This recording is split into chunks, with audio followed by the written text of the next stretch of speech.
Good afternoon, everyone. Welcome to this channel, our channel, as I like to say. My name's Christiana Davidson, and I'm a psychotherapist and a hypnotherapist. And my specialism and growing expertise is in this area of the narcissistic family system and healing for adults who want to break free.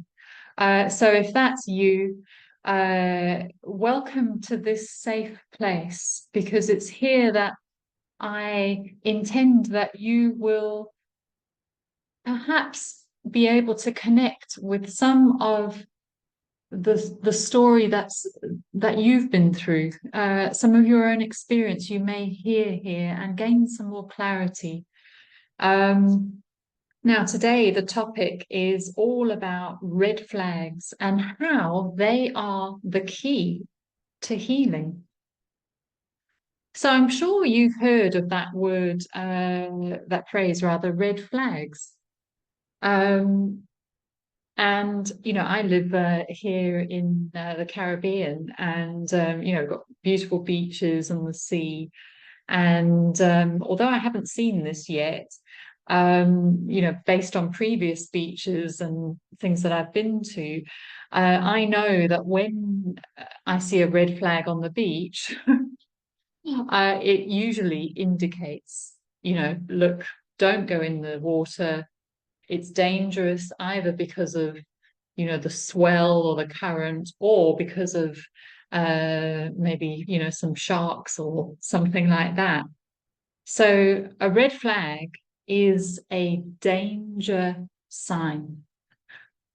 So when we talk about red flags being the key to healing, what we're talking about here is experiencing moments of red flags in relationships, moments of danger in relationships, and how those are actually going to be the key to our healing in the present. Now, like I was saying, my specialism is in the narcissistic family system, and I help adults heal from the wounds of those narcissistic family systems.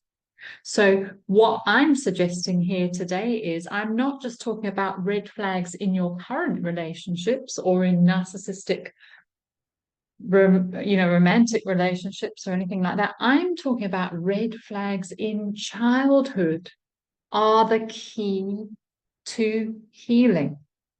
So let's unpack this a bit. Let me explain a bit more about what I'm trying to communicate here.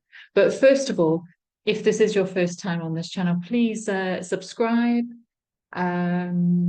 Please book in for a free consultation. If you go to my website or you look in the link below, in the bio below, rather, you'll see there's a link there to my calendar, and you can simply book yourself in for a free half-an-hour consultation. Okay, let's dive in now. So what many of us do when we see a red flag in a relationship, we would get that sort of danger warning feeling. We tend to notice it. So we notice the red flag, we clock it. We're kind of like, oh, we've clocked it. We're aware of it.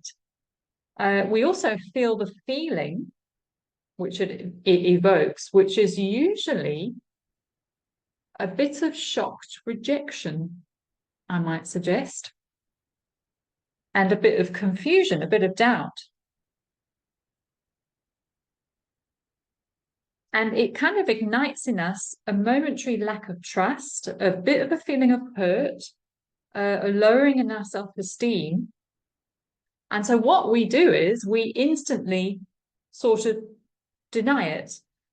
We try to bypass it or eradicate it by shoving it to the side or pushing it down. And we gaslight ourselves. We kind of think, oh, we clock it, but then we go into like this dissociation from it, this denial of it. and perhaps try to convince ourselves that it might be us being too sensitive, or we've misinterpreted it. So we continue to try to ignore it, but it's still there because we've clocked it. We've just pushed it down. So why do we do this? Well, obviously we're trying to protect ourselves from those uncomfortable feelings, but also because we learn to do it. This is what we learned. It's a learned behavior. We learned to ignore and deny red flags in childhood. We learned to ignore and deny feelings of rejection. And so it doesn't, this sort of red flag, noticing red flags doesn't only begin in adulthood. It's got to begin in childhood, because narcissistic relationships are riddled with red flags. And so if you have a narcissistic parent, you've been in relationship with a narcissistic person, and so it will be riddled with red flags back then as well. So as children of narcissistic parents, especially covert narcissistic parents, we didn't only experience obvious abuse or neglect, but on the whole, a lot of the time, we will have experienced red flag moments, which we could only deny or ignore or pretend did not mean the rejection we felt. We had to cling on to a fantasy that our parents loved us, adored us. And so we had to deny anything that didn't fit the good mother narrative that we had to maintain for our own sense of safety. Because for us, in childhood, the truth of that red flag was too much. The truth that what mum's just said here, or what mum's just done here, is actually suggesting that she doesn't love me, that she's actually rejecting me. And this is so crucial to understand in healing from narcissistic abuse, and why you absolutely need a narcissistic abuse specialist therapist, I would say, or at least somebody who has some understanding, but a good understanding of narcissistic abuse in the family system. Because otherwise, with those who are not aware of this dynamic, for example, if you share a memory from the past with a friend or something like that, they will often listen to you recalling those moments of red flag from childhood, and they'll hear what you understood by them and how you're feeling as a result of them. But then they will suggest perhaps that you misinterpreted it, or that you're being a bit too sensitive about that. He or she was just doing their best. And oh my goodness, how deeply, deeply re-traumatizing this is. They too are causing you to bypass the truth. And the healing comes when we're able to sit with the truth and accept that actually that feeling that we had of rejection was bang on. It wasn't a misinterpretation. We should have felt that, because it was what was happening. Now, you see, if you come from a good enough sort of family that's not narcissistic, I mean, you will have experienced some traumas. We all do. However, chances are that those trauma moments could be a misinterpretation. That's highly likely in a non-narcissistic family system that it actually was a misinterpretation on your part. But when you come from a narcissistic family system, it's the opposite. Those red flag moments are not misinterpretations. In fact, we need to stop you from trying to look for how you've misinterpreted it, for clinging on to the fantasy mother, good father image that you had to hold on to in order to deny the truth. Excuse me. So, for example, we have to stop sort of denying that the comment that mum said back then wasn't revealing how she really felt or her true feelings, because actually it was. So what happens in childhood is we adopt a fantasy instead of reality. And we insist this fantasy image of our parent onto the truth of who they really are. We cause ourselves to go blind to see how we wish to see them.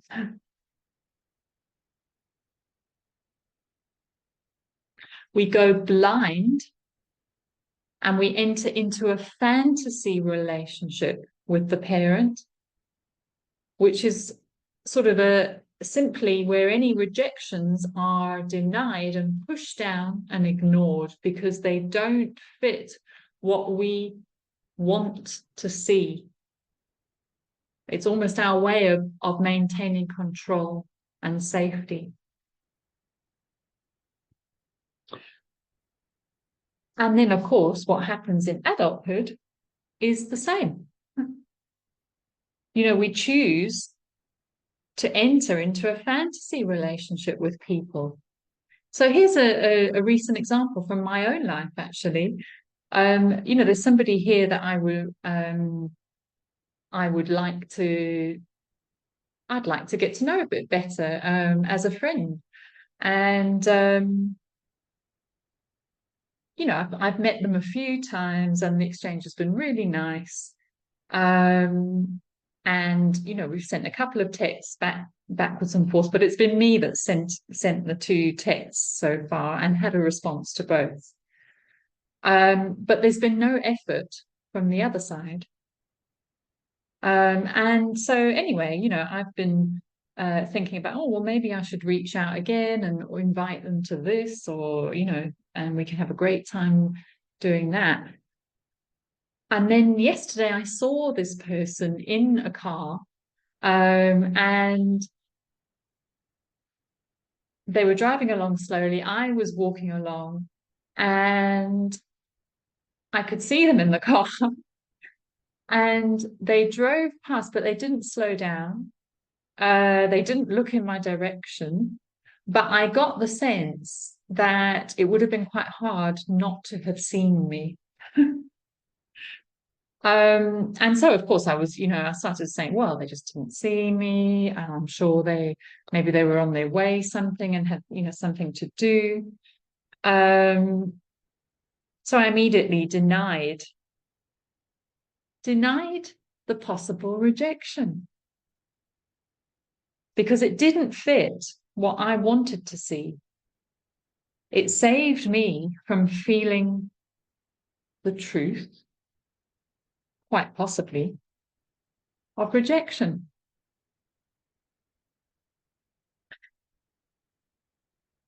But the key here, and why I share this example, is because that's exactly what I did in childhood.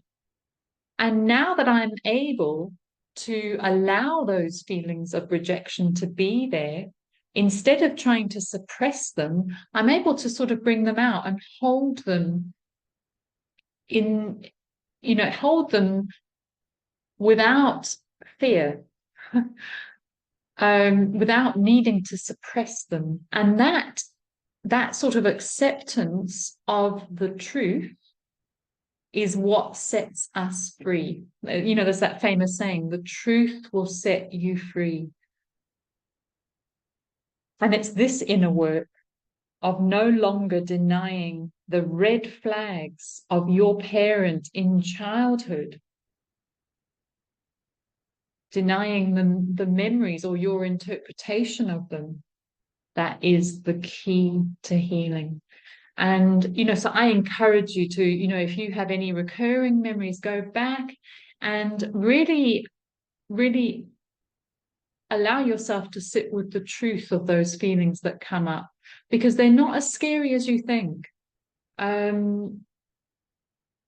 Ultimately, only we can reject ourselves. And that's part of the taking back your power now, is to accept perhaps the reality of your narcissistic parents' rejection of you, but to you now to step in as the good parent and unreject you. Okay, I hope that was helpful, everyone. Like I say, please subscribe. Please share this video if it's been of help to you. And if you'd like to work with me, please do book in.